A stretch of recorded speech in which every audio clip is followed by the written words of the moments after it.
I hadn't heard from my brother in over 3 months, which wasn't unusual. Nick tends to disappear for months at a time, not returning my calls, and then he surfaces again as if nothing had happened. I've gotten used to it. I don't blame him, considering the childhood we had. I've read somewhere that siblings with shared traumatic pasts tend to grow apart faster when they're adults. Then, last night at around 3 a.m., he left a voice message. I heard it when I woke up a few hours later. Maya, I hope you're okay. I know I haven't been in touch, but I just wanted to let you know. You may not hear from me again. For a while. I don't want you to worry, though. I'm in a spot of trouble, but nothing I can't handle. I'll figure it out. Whatever you do, don't come looking for me. I'll call you when things are right. I know I haven't said this enough, but I do love you. Always have. Goodbye, Maya.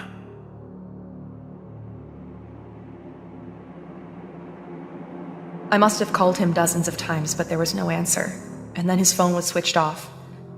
I took the next available flight out early next morning. I didn't sleep a wink on the plane. I kept thinking about what kind of trouble he might be in. As soon as I landed, I checked into a motel and then took a cab to the last address I had for him. In the pre-dawn light, the city seemed to grow more decrepit the further in I went, like a thing whose core was growing rotten. I don't know what kind of trouble he's in, but when we were growing up, after Ma died, when it was just the two of us, he'd come to me when he was in real deep and needed saving. And I would save him.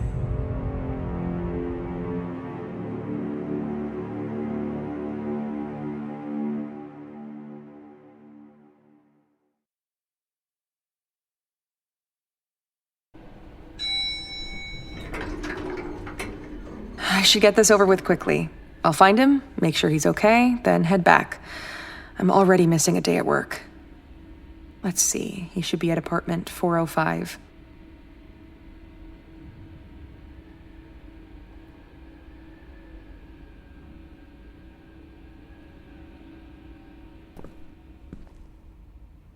Gross. Looks like it hasn't been emptied in days.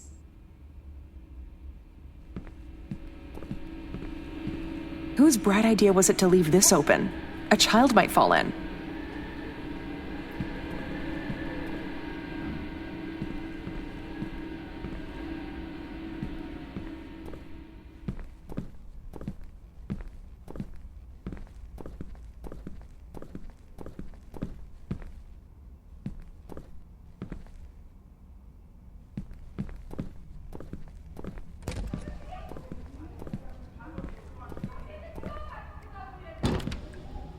Looks like there's a pipe busted up in there.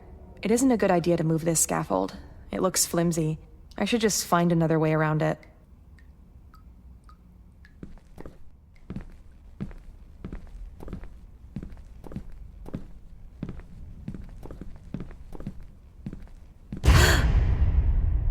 Hello?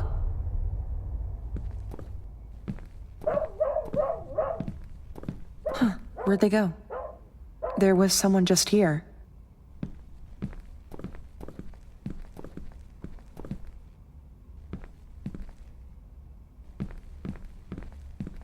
Well, this is it. I should just ring the doorbell, see if he answers. Although if he's been drinking, I don't have much hope.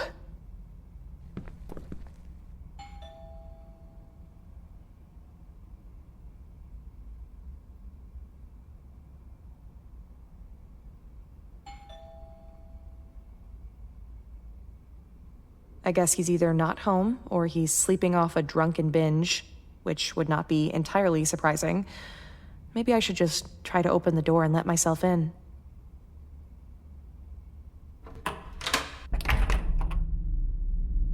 Gosh, what is that smell? Nick? Nick, are you here?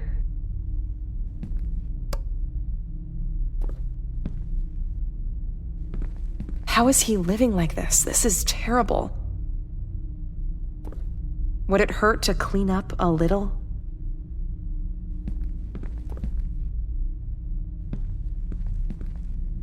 Why can't he get a bed like a normal person? What is he doing to himself? Once I find him, I'm gonna have to see about getting him some real food while I'm here. Looks like he's literally living out of a suitcase at this point.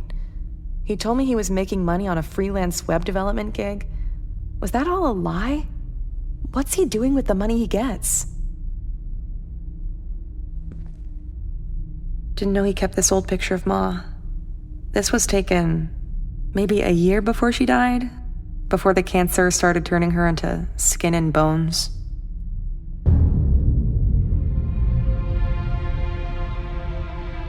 When Ma got sick, he was 8 and I was 15. We watched her waste away and die from cancer. We never knew our father. No kid should have to lose both parents so early. We moved in with Aunt Sheba after that. She mostly left us alone, so I had to pretty much raise him. Or at least I tried. I did the best I could, but hell, I was dealing with my own demons. I guess I made a pretty poor substitute for Ma.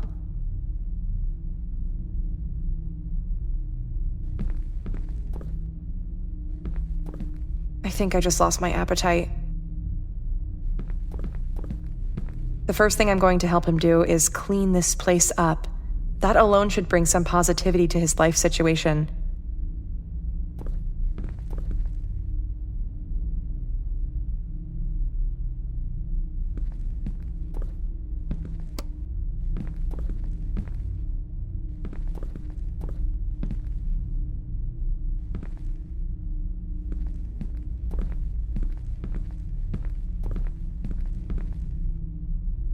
Right, like this is gonna keep me out.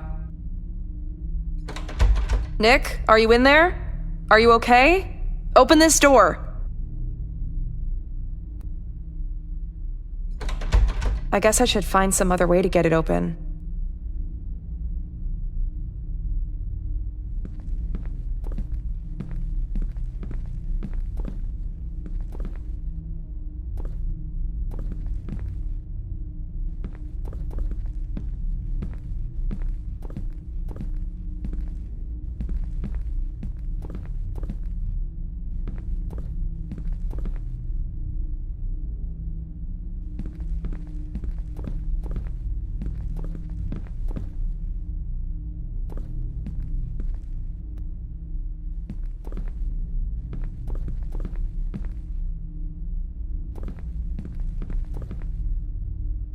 Well, there you go.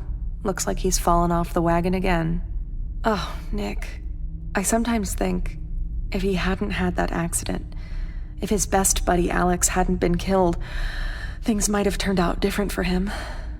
He was 16, driving home from a party, Alex in the passenger seat.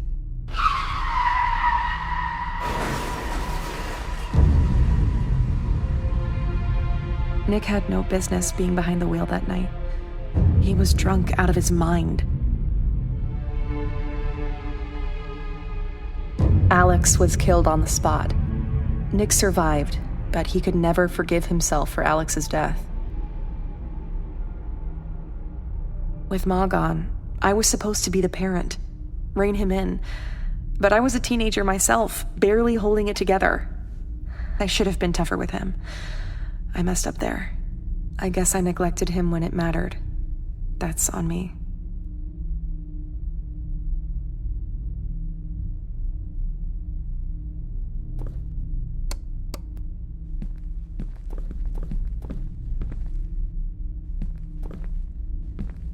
I remember that shirt.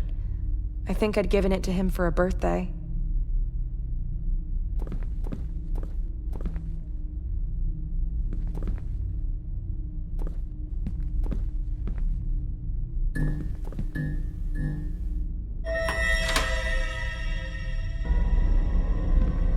Hello? Nick, are you in there? Quit playing. Jeez. Hello? Hello? How did this door open?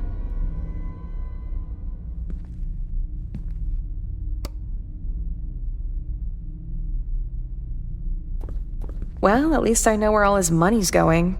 But where the hell is he? I see his taste in music hasn't changed. All the death metal and occult stuff he was always into. He used to be a kid who loved pop. The heaviest thing he listened to was like Metallica. When he hit his teens, everything changed. It was like his personality flipped overnight. He began to sink into this dark place. Started hanging out with the kind of kids who spell trouble. Got into weed, alcohol, and then harder stuff. At some point, it was like he became unhinged. He talked about renouncing God and worshiping spirits or some such thing. I tried to talk sense into him. It felt like every conversation we had escalated into an argument. He kept telling me he couldn't wait to leave and live on his own.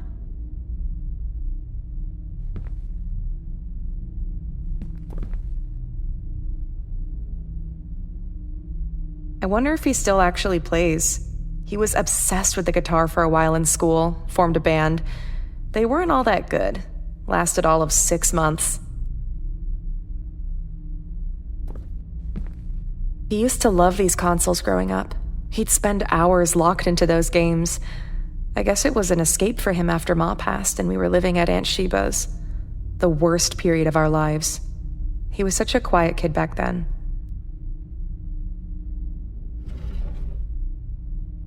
Random drawer junk, nothing useful.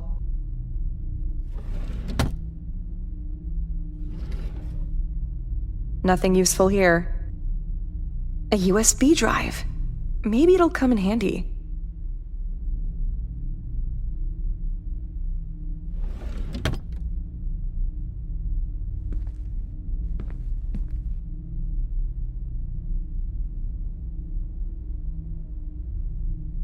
This looks days old. Just trash. I'm not digging through that.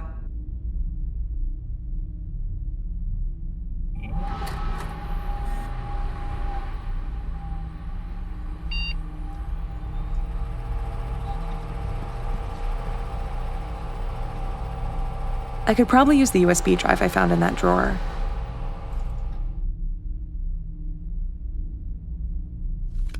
Maybe this'll do the trick. Let's see if it works.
Wait, that file wasn't there before.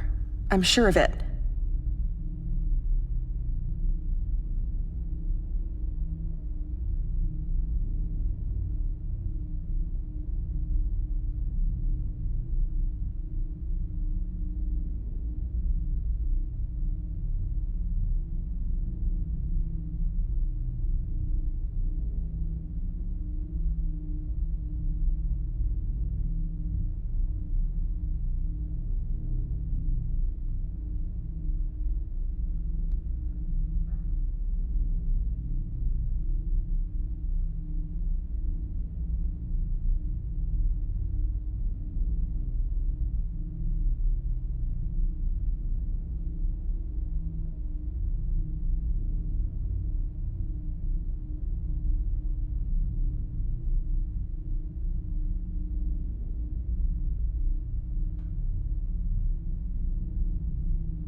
What the hell is this?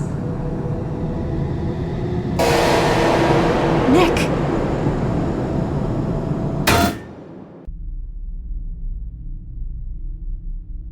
I'm pretty sure that was Nick's photo in there. But that makes no sense. I've got to get this game going again.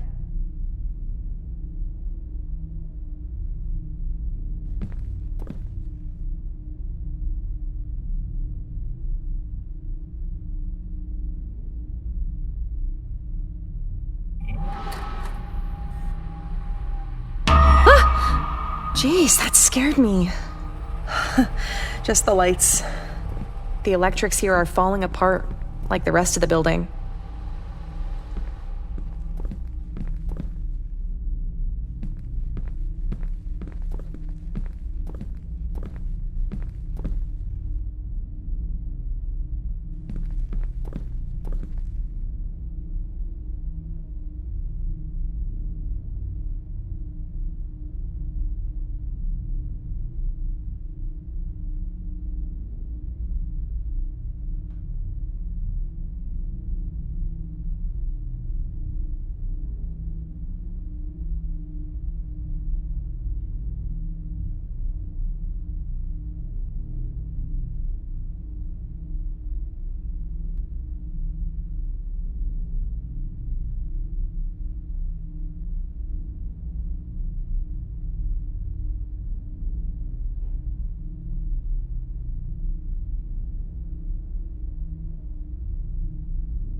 Maya, help me. Please. You have to help me. Nick? I'm scared, Maya. It's awful here. Please, help me.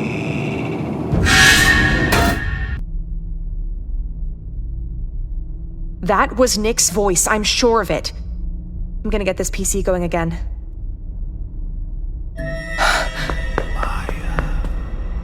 Hello? Is someone there?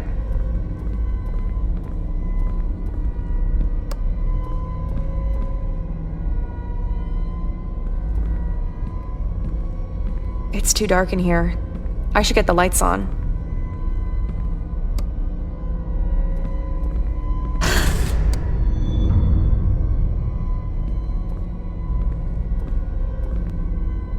Oh, that's awful. How could the picture have changed like this?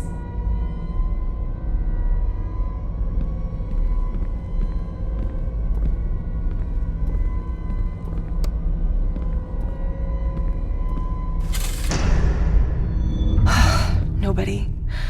But that's impossible. Nick. But his face. What is happening to me?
What the hell was that? Nick, wait! Nick!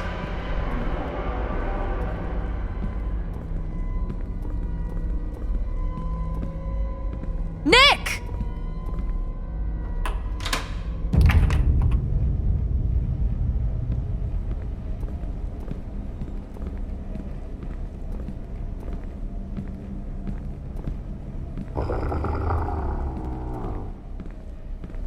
Nick! Nick, stop! It's me!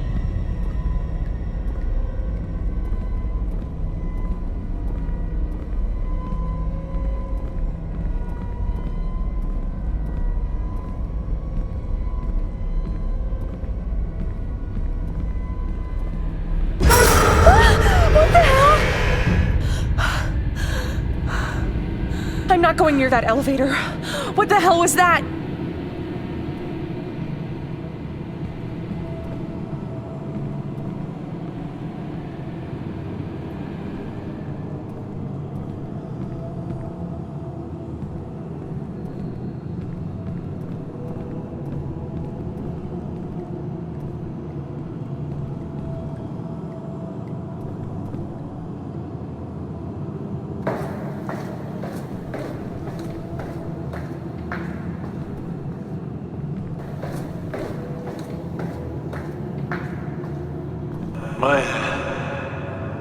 I'm down here. Come play.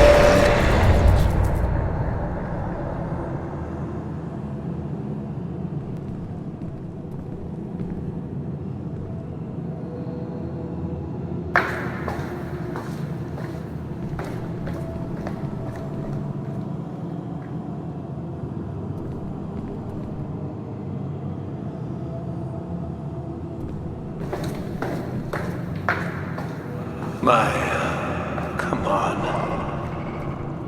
I'm waiting for you, Maya. Where are you? We're all waiting.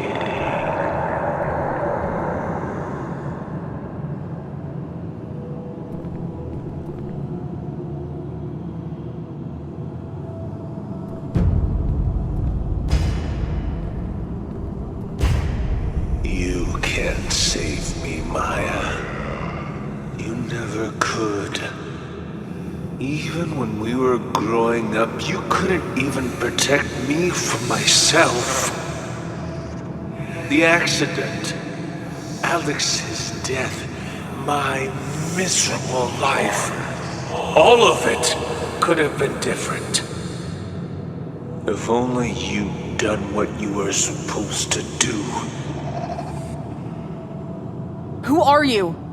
What have you done to my brother?